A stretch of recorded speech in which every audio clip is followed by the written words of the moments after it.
తన గొప్ప గురించి చెప్పుకుంటున్నాడు. నేను హెబ్రీయుడను, అయితే చదువునా, సముద్రమునకును భూమికిని. చూడండి వాళ్ళ దేవుడు ఎవరంట?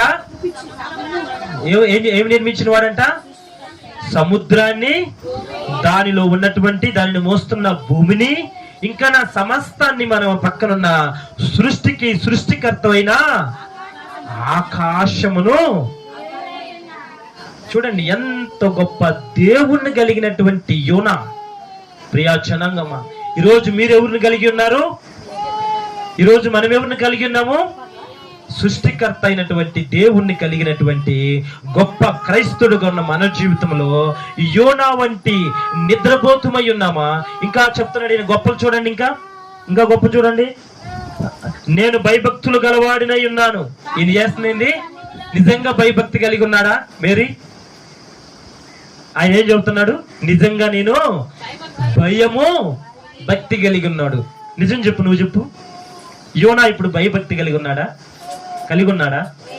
ఆలోచించు మాయ్. భయము భక్తి కలిగి ఉండా? ఏం చెప్పాం ఫస్ట్ మనం? దేవుని సన్నిధి నుంచి పారిపోయిండు. ఆయనకు వచ్చినటువంటి ఆజ్ఞ ఏంటి? ఆ నినివే పట్టణము పాడైపోతుంది, దానిని బాగా చేయటానికి దేవుడు నేను నీకు ఆజ్ఞ ఇస్తున్న, పోయి వాళ్ళని హెచ్చరించు బాబు అన్నాడు. కానీ ఇతనేం చేశాడు? ఫస్ట్ పారిపోయాడు. ఎందుకు? ఏమండు, నేను భయభక్తులు కలిగినటువంటి యెహోవా భక్తుడిని అన్నాడు. ఈయన నిజంగా యెహోవా భక్తుడైతే దేవుడు చూపించిన మార్గం ఏంటి? నువ్వు నినివే వెళ్ళి చెప్పమన్నాడు. ఇప్పుడు ఇతను ఏముంది? కుట్ర ఉంది, అసూయ ఉంది, ఇతనిలో అనేకమైనటువంటి పాపకరమైనటువంటి ఆలోచన ఈ వ్యక్తిలో ఉంది.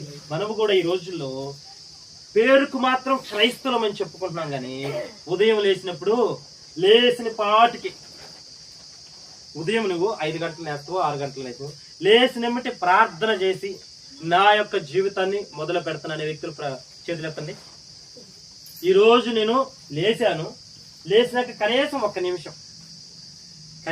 నిమిషం ప్రార్థన పూర్వకంగా నా జీవితాన్ని నేను బయటకు తీసుకెళ్తున్నాను అనే వ్యక్తులు ఎవరైనా ఉన్నారా? అయ్యో, 1 2 3 4 5 6 7 అంతేనా? లేగానే మనము మొదటి జామున లేచి మీ పసి బిడ్డల నిమిత్తం మొరపెట్టని మాట చెప్తాం. కానీ ఇక ఏం చెప్తున్నాడంటే, నీ యొక్క నువ్వు మేల్కొన్న మొదటి అరగంట నీ ప్రభువుకి అర్పించు. ప్రభువా, ఈ రాత్రి అంతా నన్ను కాపాడావయ్యా, నా కుటుంబాన్ని రక్షించావు, నన్ను కాపాడావు, మంచి నిద్ర ఇచ్చావు అయ్యా. అనేక మంది లోకాన్ని చూడక దూరంగా ఉన్నారు. ఇప్పుడైతే నన్ను సజీవుల లెక్కలో నువ్వు ఉంచినందుకు నీకు వందనాలని ప్రభువుని లేచి గణపరిచి, మన నోటితో ప్రభువుని గణపరచాలి, మన కళ్ళతో ప్రభువుని గణపరచాలి, మన చెవులతో కూడా ప్రభువునే గణపరచాలి. ఇదేంటి? చెవులతో ఎట్ట గణపరుస్తున్నాయి? నోటితో అయితే గణపరుస్తావు. ఎస్, పరిశుద్ధ గ్రంథాన్ని తీసి నువ్వు చదువుకుంటే అది నీ మనసుకి ఎక్కిద్ది. నువ్వు చదివిన ఆ వాయిస్ తిరిగి నీ చెవుల్లోనికి వెళ్ళినప్పుడు నీ చెవులు కూడా ప్రభువుని గణపరుస్తాయి. ఆ స్థితిలో నుంచి ఈ యోనా పారిపోయి ఇప్పుడు ఏమయ్యన్నాడు? యోనా దేవుని మాటను ధిక్కరించాడు, ఆజ్ఞను అతిక్రమించాడు. ఆజ్ఞ అతిక్రమమే పాపము వల్ల వచ్చే జీతము. చూడండి ఎంత దారికి వెళ్తున్నాడు. ఒక్క మాట వెళ్ళి చెప్పమన్నప్పుడు, ప్రవక్తగా వెళ్ళి చెప్పనందుకు ఇతనికి వచ్చిన కర్మం ఏంటిది? సమస్య వచ్చింది, తుఫాను వచ్చింది. ఇప్పుడు దానిలో నుంచి ఇతను అనుభవిస్తున్న ఇంకొక పెద్ద సమస్య ఉంది. ఏ సమస్య అనుభవించబోతున్నాడు? మరణాన్ని కొని తెచ్చుకోబోతున్నాడు. అందుకే మనము ఆ 2వ అధ్యాయంలో మనం చూసినట్లయితే ఆయన ఒప్పుకుంటాడు, అయ్యా సరే మరి ఈ యొక్క ఉగ్రత పోవాలంటే మనం ఏం చేయాలని చెప్పినప్పుడు ఆయన అంటాడు, ఏమొద్దయ్యా. ఆయనకి అర్థమైపోయింది, నా దేవుడు నన్ను దేనికి పాత్రను చేసిండు? మాట అయిన లేదు, ఆజ్ఞ అతిక్రమించాడు. కాబట్టి ఆయన నన్ను దేనికి అప్పచెప్పబోతున్నాడు? మరణానికి అప్పచెప్పబోతున్నాడు అని యోనాకి అర్థమైపోయి యోనా ఏం చేశాడంటే, అయ్యా ఏం చేయొద్దు, నన్ను ఎత్తి సముద్రంలో పడివేస్తే ఏమైపోతాము? ఈ యొక్క ఉగ్రత ఆగిపోతుందని చెప్పినప్పుడు వాళ్ళు అప్పటికి ఒక ఒక ఒక చిన్న రిక్వెస్ట్ అడగాలని చూశారు. ప్రభువా, మా చేతులకి ఎందుకు పాపం అంటాలయ్యా. చూడండి, దేవుని ప్రజలుగా ఉన్నామేమో, దేవుని నామాన్ని అగౌరవపరుస్తున్నాము, ఆయన మాట అయిన ప్రజలుగా ఉన్నాము. దేవుణ్ణి ఎరగనటువంటి ప్రజలు, ఆ ఓడలో ఉన్న వారంతా దేవుణ్ణి గణపరిచారు, భయపడ్డారు, దేవునికి అనేకమైన కృతజ్ఞతాస్తుతులు చెల్లించారు. కానీ వారు ఆ క్షణం ఊరికే చెల్లిస్తారులే. మనమైతే ఏం చేస్తాము? నిరంతరం ప్రభు సన్నిధిలో కృతజ్ఞతాస్తుతులు చెల్లించే వారిగా ఉంటాము. అయితే ఇట్టి ఉన్నటువంటి యోనా జీవితంలో మరో ఉగ్రత ఏమొచ్చింది? మరణము సంభవించబోతుంది. ఇప్పుడు ఆ యోనాని ఎత్తి తీసుకెళ్లి సముద్రంలో పడేది. కానీ తన ప్రజలను, తన బిడ్డలను ఏ తండ్రైనా గాని చంపుకోగలడా? తన ప్రజలను, తన బిడ్డలను ఏ తండ్రి అయినా చూస్తా చంపుకుంటాడా? లేదు. అందుకని దయగల దేవుడు, ప్రేమ స్వరూపుడు, ఆయనే మనం నిర్మించిన నిర్మాణకర్త కాబట్టి ఆయన మీద ఉన్నటువంటి కోపంతో ఒక దెబ్బ యువనాన్ని కొట్టాడు. కొట్టి తీసి నదిలో, సముద్రంలో పడేయమని చెప్పి మళ్ళీ ఏం చెప్పాడు? తన మనసు ఎక్కడా ఊరుకుండలేదు. అయ్యో నా బిడ్డ, పైపెచ్చు నా ప్రవక్తగా ఏర్పాటు చేసుకున్న నా బిడ్డ, ఆడు చనిపోతే నాకు ఏమి మహిమ వస్తుంది? వాడు బ్రతికి 4 గ్రామాల్లో పరిచర్య చేస్తే నా నామము మహిమ పరచబడింది అని చెప్పి ప్రభు ఏం చేశాడంటే, ఆ పక్కనే ఉన్నటువంటి ఒక మత్స్యమునకు, దేనికి? మత్స్యమునకు ఆజ్ఞ ఇచ్చాడు. చూడండి, మనుష్యుడు ఏమో దేవుని ఆజ్ఞను ధిక్కరించాడు, పశు పక్షాదులు ఏమో దేవుని నామాన్ని ఘనపరిచాయి, ఆయన పని చేశాయి. చూడండి, ఇక్కడ ఒక మత్స్యం వచ్చి మనిషిని మింగి దేవునికి లోబడ్డారు. ఇంకా మనం చూస్తే పాత రోజుల్లో నిర్గమాకాండము, సంఖ్యాకాండంలో చూస్తే బిలాముతో దేవుడు మాట్లాడినప్పుడు, బిలాము మాట అయిన భక్తుడిగా ఉంటాడు. బిలాము ఎక్కి సంచరిస్తున్నటువంటి గాడిద మాత్రం దేవుని మాటకి లోబడి దేవుని పని చేసింది. ప్రియా బిడ్డలారా, నేనేం చెప్తున్నానంటే, మనము దేవుని సన్నిధిలో నిలబడటానికి 1 గంట 2 గంటలకి ఆయన మాట వినటానికి మనం ధిక్కరిస్తున్నాము. కానీ పశుపక్షాదులు, జంతువులు, పక్షులు, ఒక పక్షి కూడా దేవుని మాటినది. ఎవరు చెప్పండి? ఒక పక్షి కూడా దేవుని మాటినింది. కకోలముల చేత ప్రభువు ఏలియాని పోషించాడు. అప్పుడు ఆ కకోలం దేవుని మాట వినిందా లేదా? ఈ రోజు ఏమింటుంది దేవుని మాట? ఇప్పుడు మన వాక్యంలో ఏమింటుంది దేవుని మాట? చాప కూడా దేవుని మాట వింటుంది. ఆయన కరుణ కలిగిన ఆ దేవుడు ఏం చేశాడంటే, నా బిడ్డలు ఎక్కడ కూడా నశించిపోవటం ఇష్టం లేదని నీకు మరో అవకాశాన్ని ప్రభు కల్పించాడు. నిన్ను గణపరిచాడు, గొప్ప చేశాడు, ప్రవక్తన చేశాడు. దేవుని మాట వినలేదు, ఆయన కొట్టాడు. ఆయన మరణానికి అప్పచెప్పాడా? లేదు. తిరిగి మరొక అవకాశాన్ని ఇచ్చాడు. ప్రియా జనాంగమా, మనము కూడా దేవుని సన్నిధిలో అనేక మార్లు పడిపోతూ ఉంటాము, లేస్తా ఉంటాము. అయితే ఒక్క విషయము, దేవుని సన్నిధిలో ఎన్నిసార్లైనా మనం పడిపోతాం, కానీ దేవుడు లేపుతాడు అనుకుంటున్నాం, లేపుతాడు. కానీ అదే విషయం,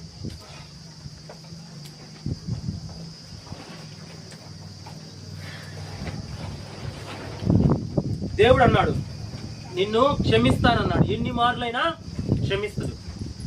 కానీ నేను చెప్తున్నాను, ఆ క్షమించే దేవుడు ఒకటే ఇస్తాడు.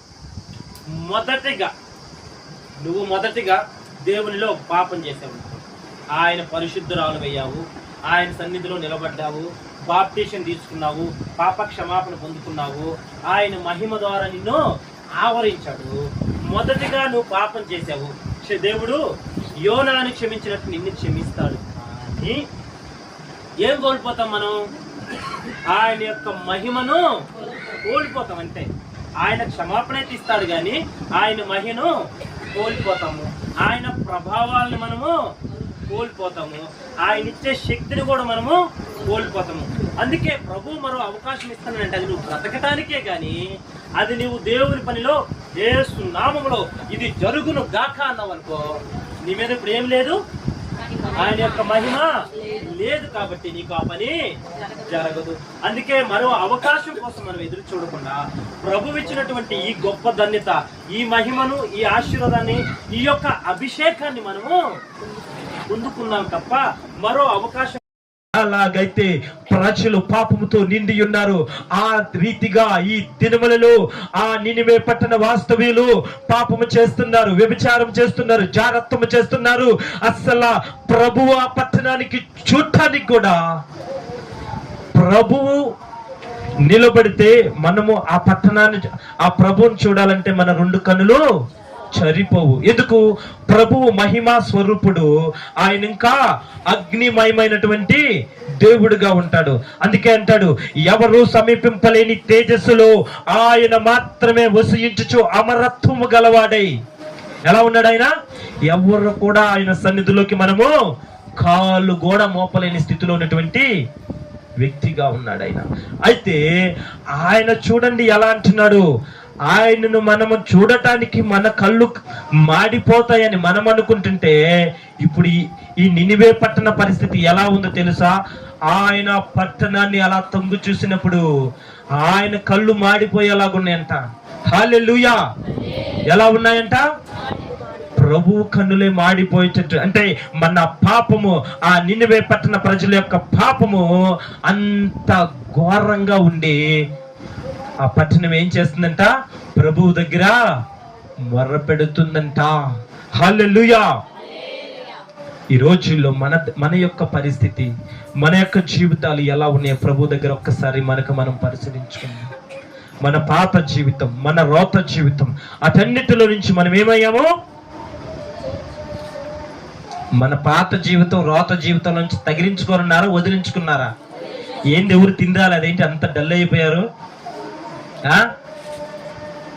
మన పాత జీవితం, రోత జీవితము అలనాడు మనము ఆ యొక్క నీటిలో తిరిగి ఎప్పుడైతే మనము ఆ దైవ సేవకుడు పట్టుకొని నీటిలో ముంచినప్పుడు మన పాపాలన్నీ పోయి మనము కడగబడి ఈ రోజుల్లో నీవు నేను ఏమై ఉన్నాము? పరిశుద్ధులమై ఉన్నాము. కానీ ఆ రోజుల్లో నినివే పట్టణ పరిస్థితి ఎలా ఉంది? నరహత్య చేస్తుంది, జారత్వం చేస్తుంది, వ్యభిచరిస్తుంది, దొంగతనం చేస్తుంది, లోపత్వం చేస్తుంది, వడ్డీలకిస్తుంది. అంత రోత స్థితిలో మగ్గిపోయి ఉన్నటువంటి ఆ పట్టణంలోకి ప్రభు ఏం చెప్తున్నాడంటే, అయ్యా బాబు యోనా దా, నీతో పనిందరా అని చెప్పి పిలిచి ఆయనకు ఒక దర్శనం ఇస్తున్నాడు. ఏమని ఇస్తున్నాడంటే, ఆ యొక్క నినివే పట్టణము వెళ్ళి వారి దుష్టత్వము గురించి వారి హెచ్చరించి దానికి దుర్గతి కలుగునని ప్రకటించమని దేవుని నుండి ఆయనకి స్పష్టమైన ఒక ఆజ్ఞ వచ్చింది. యోనా, నువ్వు వెళ్ళాలి, ఆ ప్రజల గురించి నువ్వు మాట్లాడాలని యోనాకి దేవుని యొక్క వాక్కు వచ్చింది. అయితే ఇక్కడ ఇంకొక విషయం జరుగుతుంది. ఇంకొక విషయం ఏంటంటే,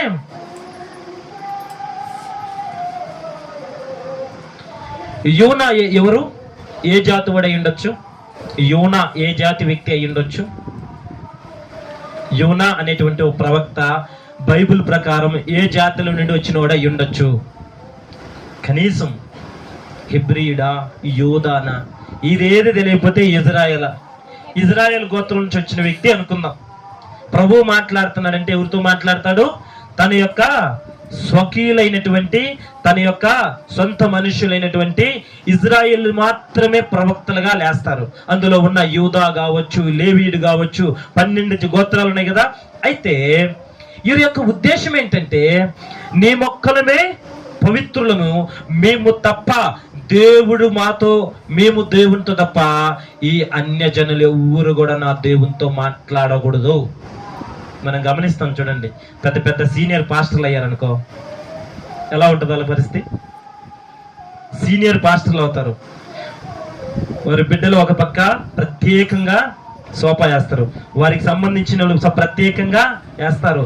ఈ కింద ఉన్నటువంటి ప్రజలు ఎవరు వారితో మాట్లాడాలనుకో ప్రత్యేకంగా ఉంటారు. మేము దైవ సేవకులమని. చూడండి ఎందుకుంటారంటే, ఇది కొందరు బైబిల్ని బట్టి ఫాలో అవుతారు, తప్పని కాదు, కొందరు బైబిల్ని బట్టి ఫాలో అవుతారు. అయితే ఇక్కడ ఏం జరుగుతుందంటే, యోనా యొక్క ఉద్దేశం ఏంటంటే, ప్రభు చెప్పాడు నువ్వే వెళ్ళి ఆ నినివే పట్టణం పాడైపోతుంది, దాని యొక్క పరిస్థితి బాగలేదు, దుర్గతిలో ఉందో, మీరు వెళ్ళేసి అక్కడ వారికి ఒక వార్నింగ్, అయ్యా మీ పట్టణం కాలిపోబోతుంది, దేవుని ఉగ్రత దిగిరబోతుందని వాళ్ళకి చెప్పమని ఈయనకు ఆర్డర్ వచ్చింది. ఈయన ఏం చేశాడంటే, ఇప్పుడు మనం ఏమనుకున్నాము, ఇజ్రాయేలు ప్రజలకు మాత్రమే దేవుడు, నీకు నాకు దేవుడు లేడు అనే అనుభవంలో ఇజ్రాయేల్ ప్రజలు ఉన్నారు. ఈయన కూడా ఎవరు? ఇజ్రాయేల్ ప్రజలే. కాబట్టి ఈయన అనుకుంటున్నాడు, దేవుడు ఇప్పుడు ఇది ఏ పట్టణం అని చెప్పాను, ఆ నినివే పట్టణం ఏ రాజ్యంలో ఉంది? అషూరు రాజ్యంలో ఉంది. అషూరీలకు ఇజ్రాయేలులకి బద్ధ శత్రుత్వం ఉంది. హల్లెలూయా. ఏముంది? ఇజ్రాయేలీలకి అషూరీయులకి ఏముంది? బద్ధ శత్రుత్వం ఉంది. ఇప్పుడు బద్ధ శత్రుత్వంలో మన శత్రువు ఒకడు ఉన్నాడు, వాడు అల్లరి వెళ్తూ ఉన్నాడు, బండి మించి కింద పడ్డాడు. ఇప్పుడు మనకేమనిపిస్తుంది? అబ్బా పడ్డాడు రా వాడి పాపాలు దేవుడు చూశాడరా, వాడు పోవాలరా. ఇంతేనా మన ఉద్దేశం? ఇలాగ ఉంటది కదా. కానీ ప్రభుకి ఎలా ఉంటాము? ప్రభు అనుకుంటున్నారు, ప్రజలు అనుకుంటున్నారు. మనం ఒక్కసారి మత్తయి గ్రంథము 12:38 ఒకసారి చూడండి. మత్తయి సువార్తలో నుంచి 12వ అధ్యాయము, మత్తయి శుభవార్త 12వ అధ్యాయము 38వ వచనం ఒకసారి చదవండి. అప్పుడు శాస్త్రులలోను పరిసయ్యులలోను కొందరు, బోధకుడా నీ వలన ఒక సూచక క్రియ చూడగోరుచున్నామని ఆయనతో చెప్పగా, ఆయన ఇట్లనెను, వ్యభిచారులైన చెడ్డతరము వారు సూచన క్రియలు అడుగుచున్నారు, ప్రవక్తలైన యోనాను గూర్చిన సూచన క్రియయే గాని మరి ఏ సూచన క్రియ అయిన వారికి అనుగ్రహింపబడలేదు. యోనా 3 రాత్రింబగలు తిమింగలం కడుపులో ఎలాగుండునో అలాగ మనుష్య కుమారుడు 3 రాత్రింబగలు భూగర్భంలో ఉండెను. నినివే వారు యోనా ప్రకటన విని మారు మనస్సు పొందిరి గనుక విమర్శ సమయమున నినివే వారు ఈ తరము వారితో నిలువబడి వారి మీద నేర స్థాపన చేతురు. ఇదిగో యోనా కంటే గొప్పవాడు ఇక్కడ ఉన్నాడు. ఇప్పుడు చూడండి ఏం చెప్తున్నాడు. యోనా ఏమో ఇజ్రాయేలీయుడు, పాడవుతున్న పట్టణమేమో అషూరు పట్టణం. అషూరియులకు ఇజ్రాయేలుకు మధ్య భద్ర శత్రుత్వం ఉంది. ఘోరంగా వారి మధ్య యుద్ధము జరుగుతూ ఉంటది. మరి ఇప్పుడు ఇజ్రాయేలు ప్రజడైనటువంటి యోనాని పిలిచి దేవుడు చెప్తున్నాడు, అయ్యా యోనా, నీ వెళ్ళి ఆ నినివే పట్టణం పాడవుతుందని నువ్వు చెప్పు అన్నప్పుడు యోనా మనుషులు అనిపించచ్చు, అబ్బా మా శత్రువుల పట్టణము నాశనం అయిపోతుంది, పని వాడు అలాగ పోవాలని చెప్పి ఈ యొక్క యోనా ఏం చేశాడంటే, దేవుడు మమ్మల్ని కాకుండా మా ప్రజలను కాకుండా అషూరు ప్రజలు ఆ యొక్క దేశం ప్రజలను కాపాడటానికి ఆయనకి ఎలా మనసు వచ్చింది అని కూడా ఈ యోనా అనుకుని ఉండొచ్చు. అంతే కదా. అరే నా డాడీ నాకు బట్టలు లేకుండా పక్కింట్లో నల్ల వాడెవడికో బట్టలు తెచ్చిస్తే మన మనసు ఎలా ఉంటది? ఇప్పుడు యోనా పరిస్థితి కూడా అలాగే ఉంది. నా యొక్క దేవుడు ఇజ్రాయేల దేవుడు, కానీ అన్యుడుగా ఉన్నటువంటి అషూరు వాళ్ళకి న్యాయం తీర్చడానికి సిద్ధంగా ఉన్నాడు. ఇది కరెక్ట్ కాదని ఒక్కసారి యోనా ఏమనుకున్నాడు, తన మనస్సు మార్చుకున్నాడు, ఎనుదిరిగాడు. చూపించిన పట్టణంలో నుంచి ఆయన ఏమైపోయాడు? మొదట యోనా దేవుని మాటల నుండి, దేవుని నుండి పారిపోయాడు. 1వ అధ్యాయము 17వ వచనం చూడండి ఒకసారి. ఒక్క నిమిషం, అది కాదు నాన్న. 10వ వచనం చూడు. తాను యెహోవా సన్నిధిలో నుండి పారిపోవచ్చున్నట్టు అతడు ఆ మనుషులకు తెలియజేసిండును గనుక వారు ఆ సంగతి తెలుసుకొని మరింత భయపడి, ఒక్క నిమిషం, అది కాదు నాన్న. 3వ అధ్యాయం చూస్తే, అయితే యెహోవా సన్నిధిలో నుండి తర్షీషు పట్టణంకు పారిపోవలనని యోన యొప్పేకి పోయి తర్షీషునకు పో ఒక వాడను చూసి ప్రయాణమైంది. చూడండి, మొదట ఒక ప్రవక్తగా ఉండి బాగు చేయమని చెప్పి దేవుడు ఆజ్ఞాపిస్తే ఇతనుకున్న సమస్యలు ఏంటి? రెండు. ఒకటేమో ఇజ్రాయేలుకి ఆ నినివే వారు బద్ద శత్రువులు అయి ఉన్నారు. రెండు, నా దేవుడు మా జాతిని కాక అన్ని జాతిని ఎలా కాపాడతాడనేది ప్రభుకి యోనాకి కోపం. ఈ రెండు మధ్యలో పెట్టుకొని, ఈ రెండు మనుషులు పెట్టుకొని ఈ యొక్క యోనా ఏం చేస్తున్నాడు? వాడయ్యకి నినివే బోరా బాబు అని చెప్తే చక్కగా ఎప్పేకి పోయేటువంటి వాడెక్కి ఆ పక్కన మధ్యలో దిగిపోవడానికి మనం అనుకుంటా చూడు, వయా మర్రిపూడి. ఆ వాక్యాన్ని మన హృదయాల్లో మనము భద్రపరచుకోవాలి. ఆ వాక్యాన్ని మన హృదయంలో మనము నెమిరి వేసుకోవాలి. నెమిరి వేయటం అంటే తెలుసా మీకు ఎవరికన్నా? జెనీలియా, నెమిరి వేయటం అంటే ఏంటి? పదే పదే వెళ్ళి వేయటం అంటే వెళ్ళి వేయటం, పదే పదే దాన్ని చూడటం అంటే ఏంది? వెళ్ళి వేయటం అంటే ఏంది? నెమిరి వేయటం అంటే ఏంది? చెప్పండి, ఎవరైనా నెమిరి వేయటం అంటే ఏందో? మీ బర్రెలు వేయట్లేదేంది ఇప్పుడు? తినిన దానిని భద్రపరిచి దానిని మళ్ళీ తీసుకొచ్చుకొని దానిని నమిలి మళ్ళీ దాన్ని తినటనే దానిని నెమిరి వేయుట అంటారు. వెళ్ళి వేయటం అంటే పదే పది ఒక పదాన్ని, యెహోవా నా కాపరి, యెహోవా నా కాపరి, నాకు లేమి కలగదు అనే ఈ విధంగా 10 సార్లు పలిగితే ఆ పదం ఏమైంది? గుర్తుంటుంది. దాన్ని వెళ్ళి వేయటం అంటారు. ఇక్కడ ఎవరు పండితులు లేరు, ఎవరు పామరులుగా ఉండకూడదు.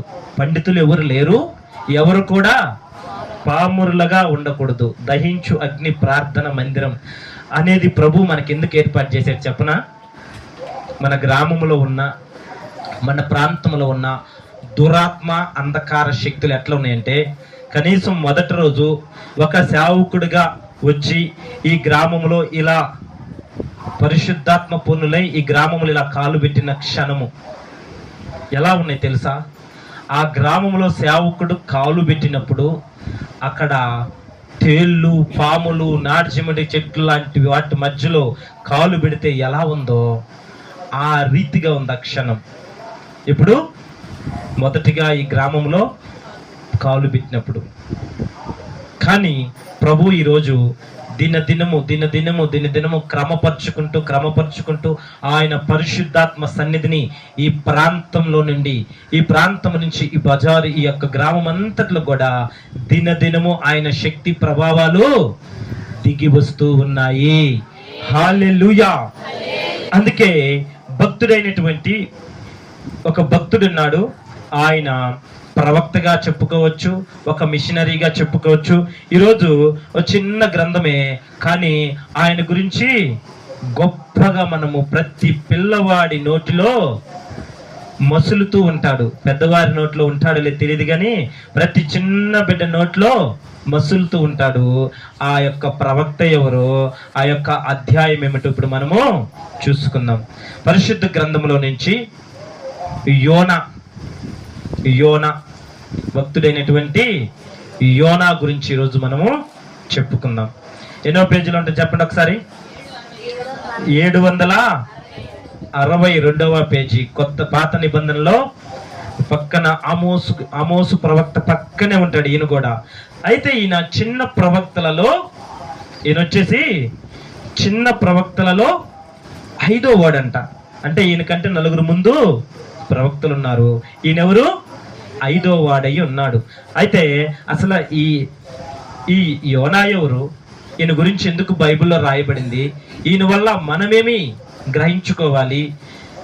బైబిల్లో ఇంత ఉంటే ఈరోజు మనం దీన్నే ఎందుకు చదవాలి, ఎందుకు ఉండాలనే దానికోసం మనం ఒక 2 నిమిషాలు పరిశుద్ధ గ్రంథములో చదువుకొని వద్దాం. చూడండి ఒక్కసారి యోనా గ్రంథము 3వ అధ్యాయము. ఒక్కసారి మనము 5వ వచనం నుంచి మొదలు పెడదాం. చూడండి.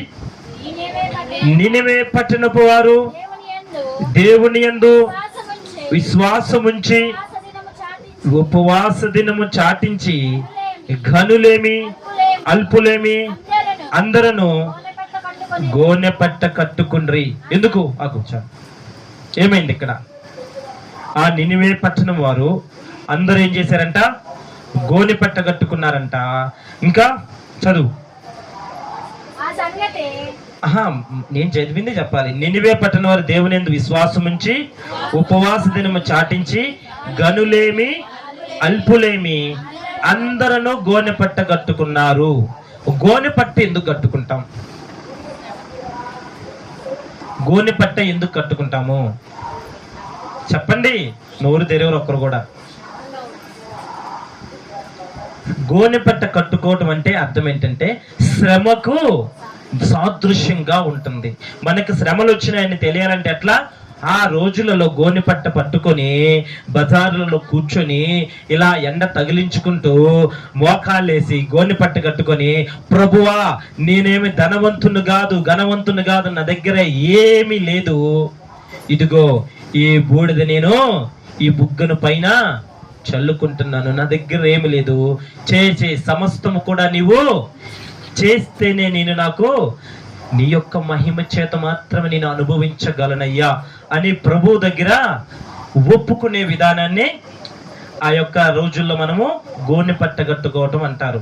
అయితే ఇప్పుడు మనం చూద్దాం ఒకసారి యోనా గ్రంథంలోకి వెళ్తే. అసలు ఈ యోనా ఎవరు?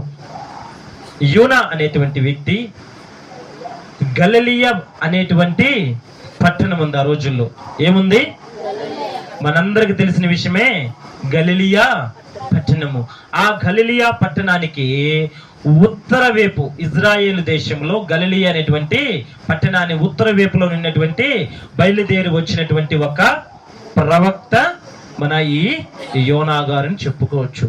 అయితే ఈయన వచ్చేసి యారాబాను అనేటువంటి రాజు యూదులను ఇజ్రాయేలును పరిపాలిస్తున్నటువంటి యోనా అనే యారాబాము అనేటువంటి రాజు పరిపాలన జరిగే సమయంలో ఈయన ఉన్నాడని మనకి గ్రంథము చెప్తుంది.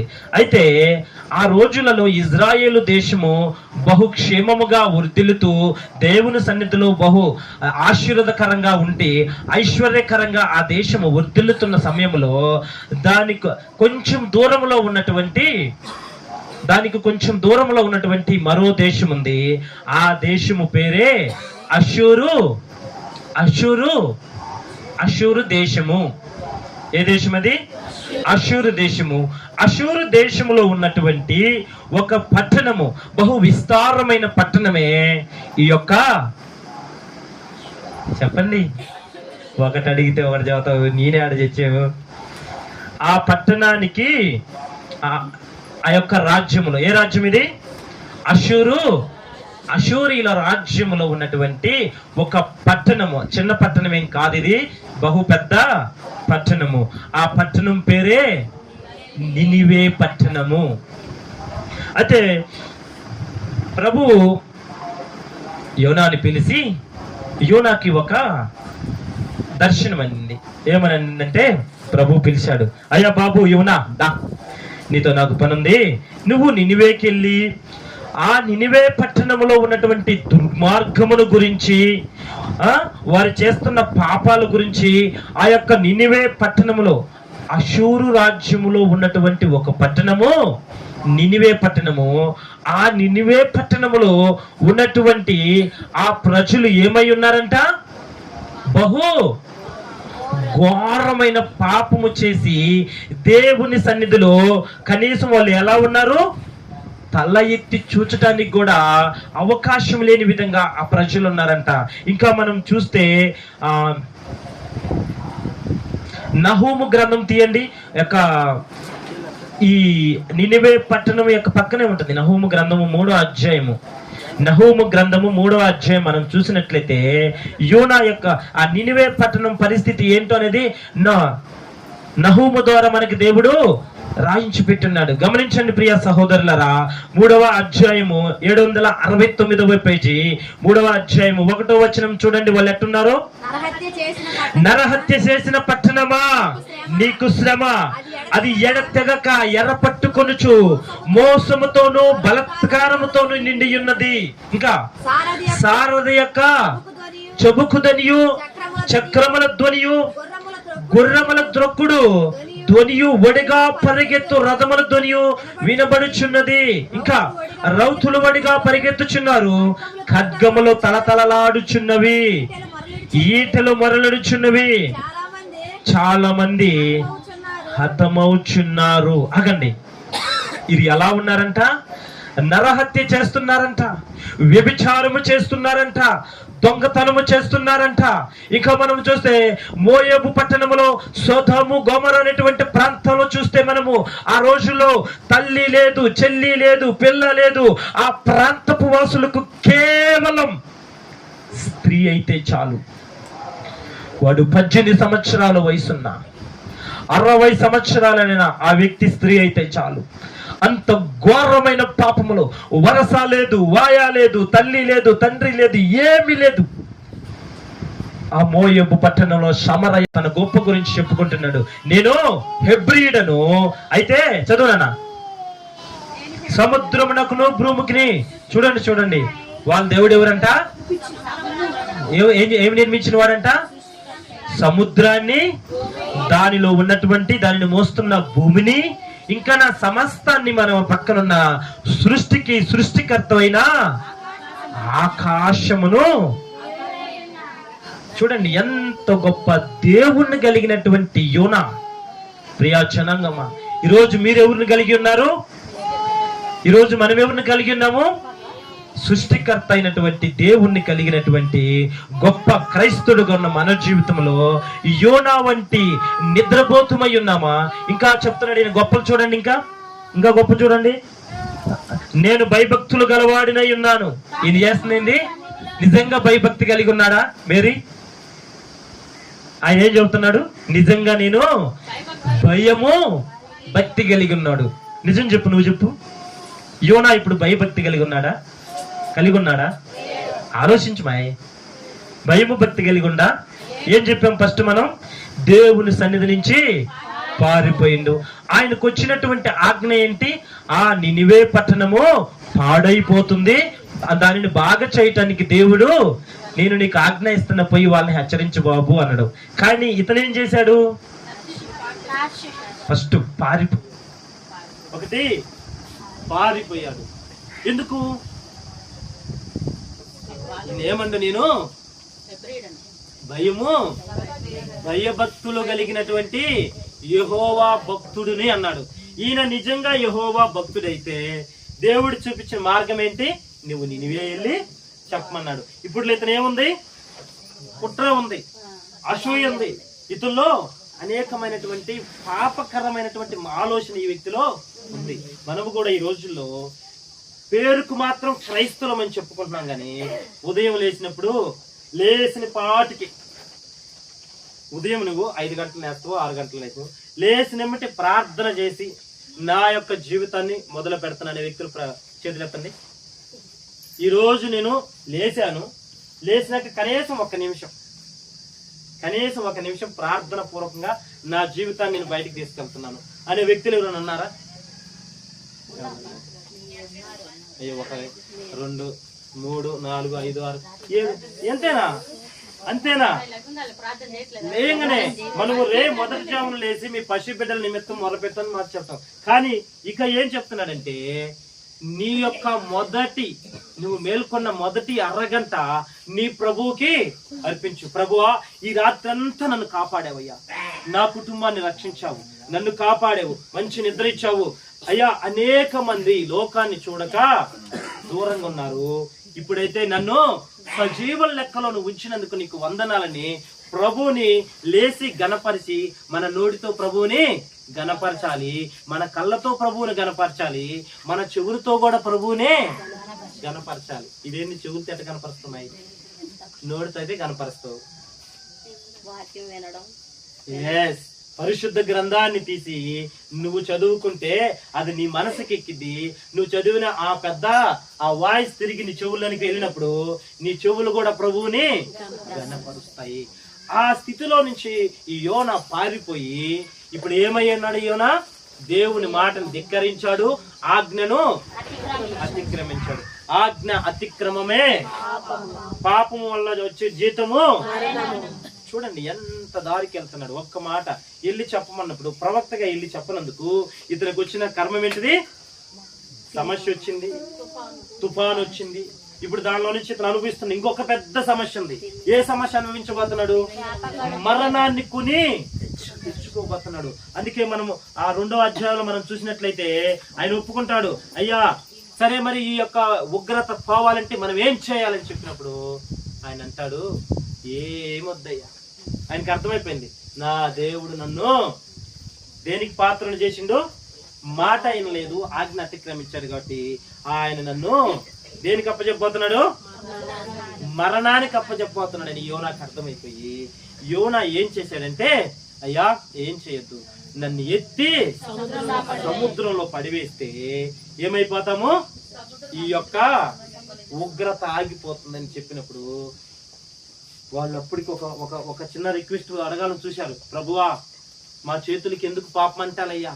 చూడండి, దేవుని ప్రజలుగా ఉన్నామేమో, దేవుని నామాన్ని అగౌరవపరుస్తున్నాము, ఆయన మాట అయినని ప్రజలుగా ఉన్నాము.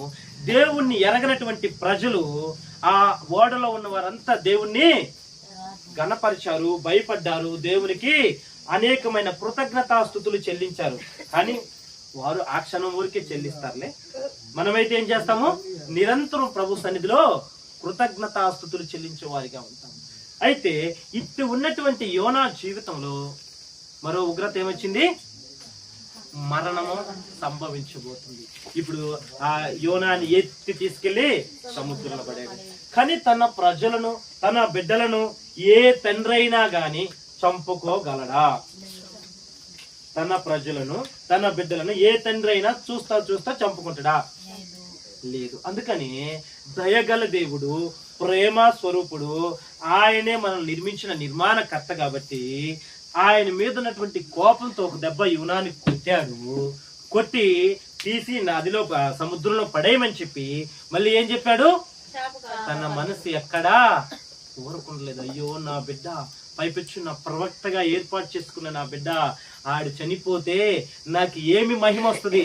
వాడు బ్రతికి 4 గ్రామాల్లో పరిచర్య చేస్తే నా నామము మహిమ పరచబడింది అని చెప్పి ప్రభు ఏం చేశాడంటే ఆ పక్కనే ఉన్నటువంటి ఒక మత్స్యమునకు, దేనికి? మత్స్యమునకు ఆజ్ఞ ఇచ్చాడు. చూడండి, మనుష్యుడు ఏమో దేవుని ఆజ్ఞను ధిక్కరించాడు, పశు పక్షాదులు ఏమో దేవుని నామాన్ని గణపరిచాయి, అని పని చేసాయి.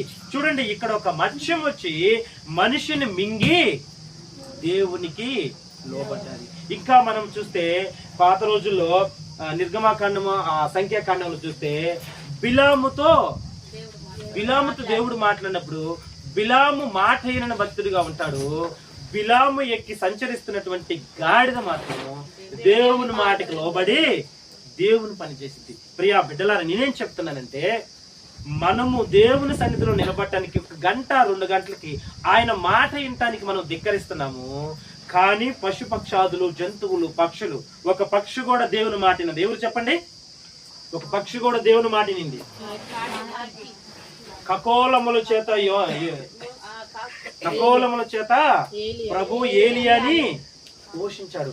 అప్పుడు ఆ కకోలం దేవుని మాట వినిందా లేదా? ఈ రోజు ఏమింటుంది దేవుని మాట? ఇప్పుడు మన వాక్యంలో ఏమింటుంది దేవుని మాట? చాప కూడా దేవుని మాట వింటుంది. ఆయన కరుణ కలిగిన ఆ దేవుడు ఏం చేశాడంటే, నా బిడ్డలు ఎక్కడ కూడా నశించిపోవటం ఇష్టం లేదని నీకు మరో అవకాశాన్ని ప్రభు కల్పించాడు. నిన్ను గణపరిచాడు, గొప్ప చేశాడు, ప్రవక్తన చేశాడు. దేవుని మాట వినలేదు, ఆయన కొట్టాడు. ఆయన మరణానికి అప్పచెప్పాడా? లేదు.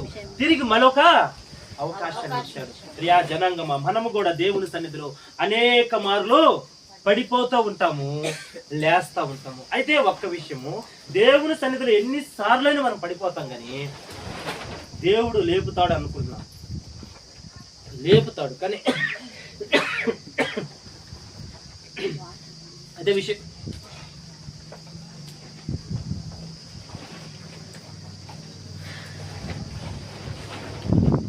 దేవుడు అన్నాడు, నిన్ను క్షమిస్తానన్నాడు. ఎన్ని మార్లైనా క్షమిస్తాడు. కానీ నేను చెప్తున్నాను, ఆ క్షమించే దేవుడు ఒకటే ఇస్తాడు.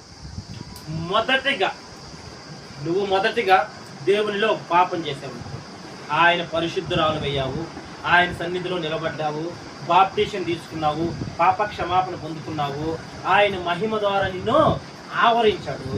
మొదటిగా నువ్వు పాపం చేసావు, దేవుడు యోనాను క్షమించినట్టు నిన్ను క్షమిస్తాడు. కానీ ఏం కోల్పోతాం మనం?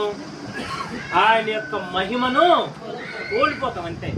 ఆయన క్షమాపణ ఇస్తాడు కానీ ఆయన మహిమను కోల్పోతాము, ఆయన ప్రభావాలను మనము కోల్పోతాము, ఆయన ఇచ్చే శక్తిని కూడా మనము కోల్పోతాము.